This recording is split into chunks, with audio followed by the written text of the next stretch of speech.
बहुत समय पहले की बात है। एक हरे भरे जंगल में कई जानवर रहते थे।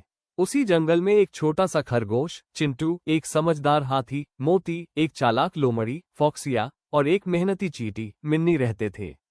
चिंटू बहुत तेज दौड़ता था, लेकिन थोड़ा घमंडी था। उसे लगता था कि वही जंगल में सबसे होशियार है। मोती हाथी बहुत बड़ा और ताकतवर था, लेकिन दिल से बहुत नेक। मिन्नी चींटी छोटी जरूर थी, पर बहुत मेहनती और बुद्धिमान थी। वहीं फॉक्सिया लोमड़ी हर समय चाल चलने में लगी रहती थी।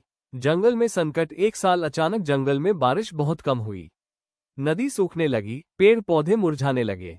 जानवरों को खाने पीने की बहुत परेशानी होने लगी। सभी जानवर राजा शेर के पास गए।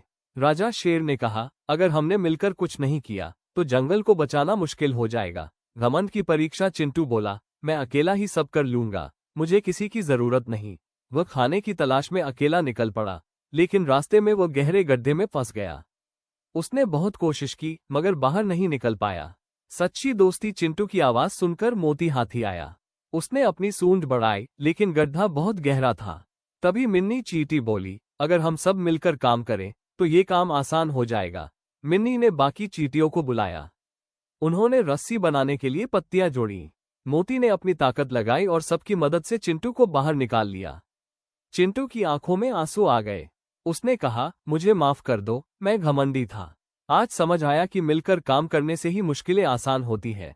लोमड़ी की चाल और सच्चाई। उधर फॉक्सिया ने सोचा कि संकट का फायदा उठाकर वो सारा खाना अपने पास रख ले।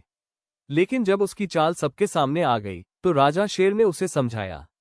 शर्मिंदा होकर फॉक्सिया बोली, मुझे भी माफ कर दो, अब मैं भी सबके साथ मिलकर काम करूंगी। जंगल की जीत। सब जानवरों ने मिलकर तालाब गहरा किया, नए पेड़ लगाए और पानी जमा किया। कुछ ही दिनों में जंगल फिर से हरा भरा हो गया।